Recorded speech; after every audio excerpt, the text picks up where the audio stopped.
Today's lesson will look at exploring the different types of discontinuities. So we're going to look at three different ones: removable discontinuities, jump discontinuities, and infinite or essential discontinuities. All right, I encourage you to read over your notes. All right, you should have this in your notes on the Teams page. Look over that. I'm not going to read through each one. I'm just going to kind of quickly go through how we arrive at each type. So in the first one, remember, a function is continuous if you can draw the curve without lifting your pencil. Okay, it's discontinuous anywhere you would have to lift your pencil. So in order to get from here to here, I would have to lift my pencil. That would mean the function is discontinuous at x equals -1. Okay, I can see that, discontinuous at x equals -1. Why though? Why is it discontinuous at x equals -1? Well, it breaks rule number 1 or property number 1 of continuity. If I told you to find the defined height of the function when x equals -1, f at -1 in this case would be undefined. All right, that is a situation that gives you a removable discontinuity. There's another situation where you end up with a removable discontinuity, and that is when the limit as x approaches c, or in this case -1, does not equal f at c, or f at -1. So what that might look like is if you had like a dot floating up here, or we'll move it to a nice whole number. Say we had a dot 3 units up. So f at -1 would equal 3, but it doesn't equal the limit. The limit in this case would equal 1. As I approach -1 from the left, I arrive at a height of 1. As I approach -1 from the right, I arrive at a height of 1. So the limit in this case would equal the limit as x approaches -1 of f of x would equal 1. F at -1 would equal 3. Right? Those two things aren't equal. That also gives you a removable discontinuity. Okay, next one. Again, you can see that in this curve, if I were to draw this curve, I would have to lift my pencil at an x value of 1. Therefore, it is discontinuous at x equals 1. Why is it discontinuous? Okay, well, let's see. F at 1, the defined height of the function, looks to be about 1.8. Step 2, the limit as x approaches 1 from the left of f of x. So if I want to do my limit, I like to use a little straight edge and throw it in here. If you have a ruler or something at home, the reason I do that is I put it where x equals 1. Okay, but the reason I like to do that is because it breaks the page into the left side and right side. More importantly, it breaks that graph into the left side and right side. I'm approaching from the left. That's this portion. I arrive at a height of 0.5. So the left-hand limit would be 0.5. The right-hand limit as x approaches 1, that's this portion of the curve here. I arrive at that height of 1.8. So the right-hand limit of f of x would be 1.8. And I should be saying the right-hand limit, or the limit as x approaches 1 from the right of f of x. Well, you can see that the limit from the left does not equal the limit from the right. Therefore, the limit as x approaches 1 of f of x does not exist. When no limit exists, you have what is called a jump discontinuity. So this is the situation that gives you a jump discontinuity. Finally, our last example, all right, is when there's a vertical asymptote. Now, we will speak about vertical asymptotes when we get into more about them a little later on when we get into our curve sketching unit. But for now, I just want you to recognize what it looks like. Okay? You can see that this curve right here, as I approach an x value of -1, sorry, an x value of 1, from the left, you can see that my y values are getting infinitely small. So we'll talk about that in a second here.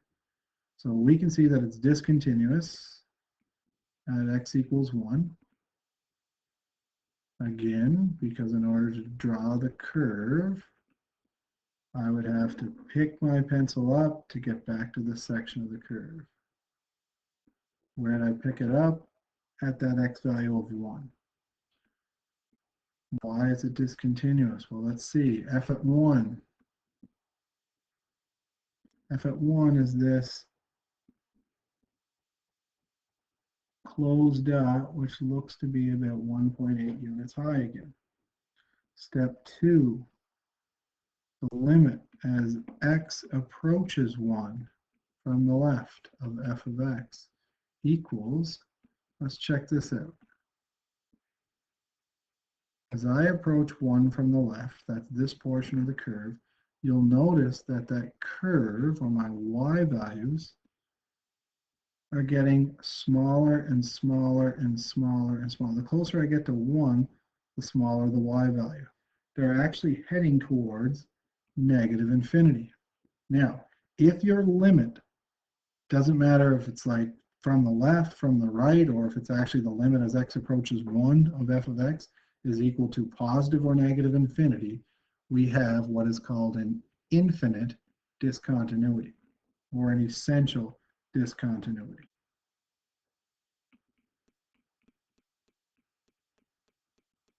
And those are the 3 types.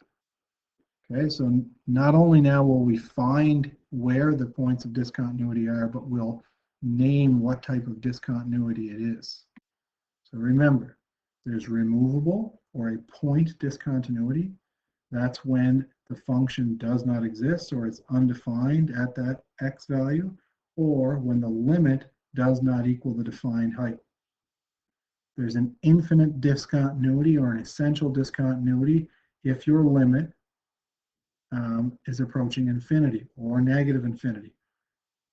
It could even be if it's just a one-sided limit that's going to positive or negative infinity, like in our example on our last example. What I mean by that, if you check the right-hand limit as x approaches 1 here, I'd arrive at a height of 1.8. So the right-hand limit arrived at 1.8, but the left-hand limit was going to negative infinity. So if one of those is going to positive or negative infinity, you have an infinite discontinuity. Last type, jump discontinuity, all right, when the limit from the left does not equal the limit from the right, or no limit exists. Okay.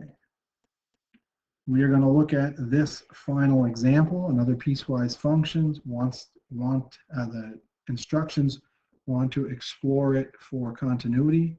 Find where f is continuous. Also, for each discontinuity, state what type of discontinuity it is: removable, jump, or essential. So we're going to find the points of discontinuity and then classify them. First of all, what are the possible points of discontinuity?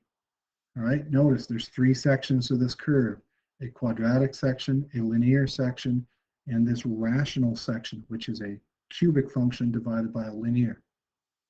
Okay. Well, it changes from quadratic to linear at x equals 0. So there's one possible point of discontinuity. We're going to have to explore x equals 0.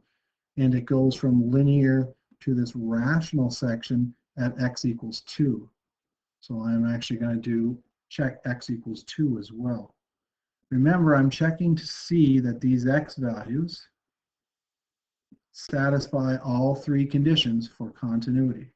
So starting with x equals 0, I want to know what f at 0 equals. What is the defined height? Well, what portion of the curve should I use, or where does x actually equal 0? And the answer to that would be right up here, this portion of the curve here, because it says x is less than or equal to 0. Equal to means the function would be defined when x equals 0 on this portion of the curve. All right, notice here, the linear section, all right, it's not defined. X is greater than 0 means there would be an open dot at 0 in this case. So what I will do, x squared minus 1, I want to use that equation. I'm going to fill a 0 in for x. 0 squared is 0 minus 1 is negative 1. F at 0 would be negative 1. This is the defined height of the function. Step 2, I want to check the left-hand limit, or the limit as x approaches 0 from the left of f of x. That's going to equal the limit as x approaches 0. Now, what portion of the curve, what values of x would be left of 0? Well, again, we're on the same portion of the curve. This is less than or equal to 0, so numbers less than 0 would be on the left-hand side of it. Okay?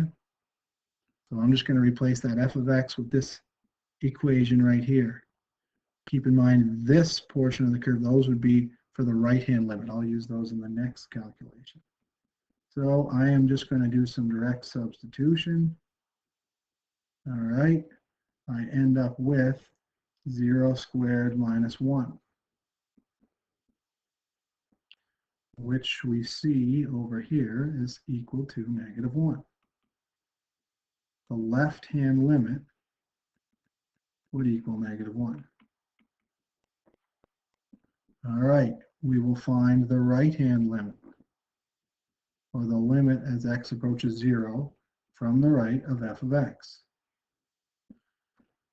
From the right of 0, those are numbers that are bigger than 0. That would be this portion of the curve. The numbers on this portion of the curve would be 0, 1, and 2. All right, those numbers are bigger than 0. Hence, I have to use the equation negative 3x minus 2. I am going to fill a 0 into that equation for my x values. It will equal negative 3 times 0 minus 2, which would give me 0. Negative 3 times 0 is 0, minus 2 gives me negative 2. All right, what does that tell me? We'll check it out. The left-hand limit is negative 1, or the limit as x approaches 0 from the left of f of x equals negative 1. The limit as x approaches 0 from the right of f of x actually equals negative 2. Therefore, the limit as x approaches 0 of f of x does not exist. We can say that it breaks rule number 2 of continuity. Since no limit exists, we would call this a jump discontinuity at x equals 0. All right, why is it a jump discontinuity? Right here, the limit from the left or right doesn't equal the limit from the left. Okay, so we're going to move on and we're going to check our other x value, 2. All right, notice I didn't go on to step 3. I didn't check to see that the defined height of the function was equal to the intended height of the function, or was equal to the limit as x approaches 0, because it didn't have a limit. I don't need to do step 3 if it breaks step 2. All right, now we're going to check x equals 2. All right, for x equals 2, well, where does the function actually equal to? What would f at 2 equal? Again, we're going to go up here and we'll explore. This says for x values that are greater than 0 but less than or equal to 2. So it's actually this portion of the curve. All right, I want to use that one. Notice that this one is just for x values greater than 2.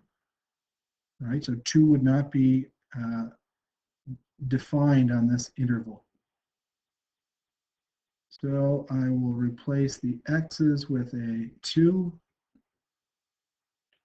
And I'm going to end up with f at 2 equal to negative 6 minus 2. Get ahead of myself here. Minus 2. F at 2 equals -8. All right, that is the defined height of the function. On to step 2.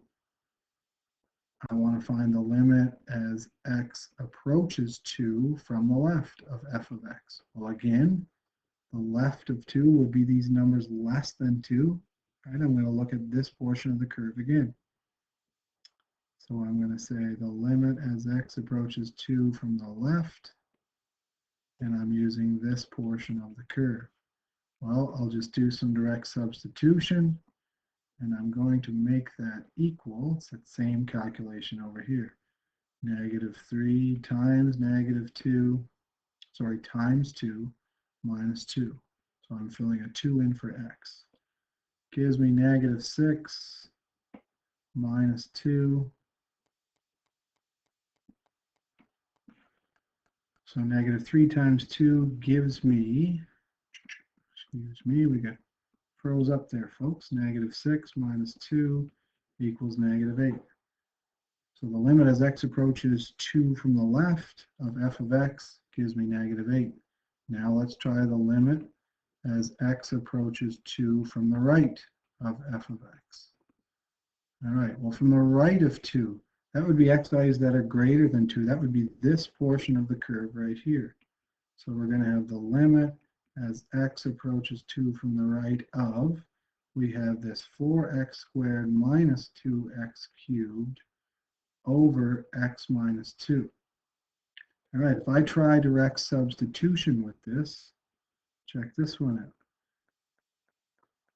Okay, 2 squared is 4. 4 times 4 is 16. 2 cubed is 8. 2 times 8 is 16. I have 16 minus 16 gives me a 0 up top. On the bottom, I have 2 minus 2, which is 0 on the bottom. This is indeterminate. Okay, how do we get rid of the indeterminate form, or what do? We have to either factor, rationalize, expand, and simplify, or multiply everything by a common denominator if we're dealing with a complex fraction. Well, in this one, I think we can all see that the option that works best would be to factor the numerator. All right, I am going to take out a common factor of 2x squared. So the limit as x approaches 2 from the right, don't forget to write your limit notation. If I take out a 2x squared, both of these terms are divisible by 2, and the greatest common factor between x squared and x cubed would be x squared. Open a bracket, divide this by 2x squared. 4 divided by 2 is 2. X squared divided by x squared, that would be 1. -2x cubed divided by 2x squared, that is going to leave a -x.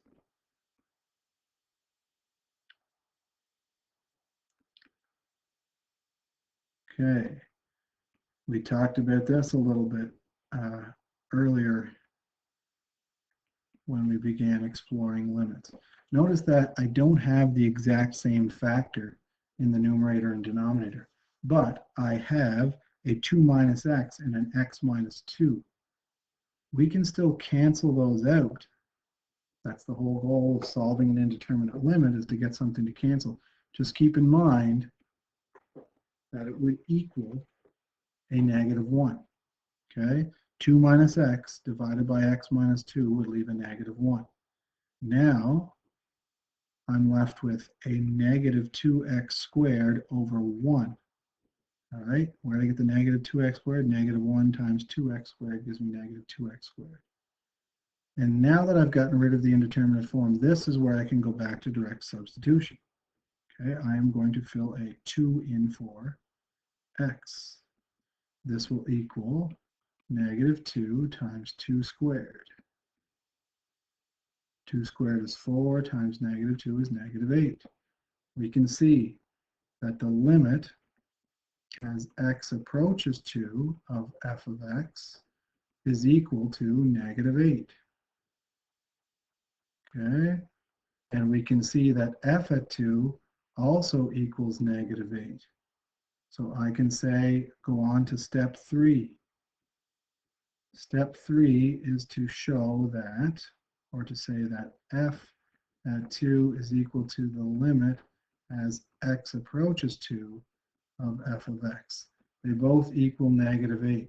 So it passes all three tests, or meets all three conditions. Whoops. It meets all three conditions for continuity.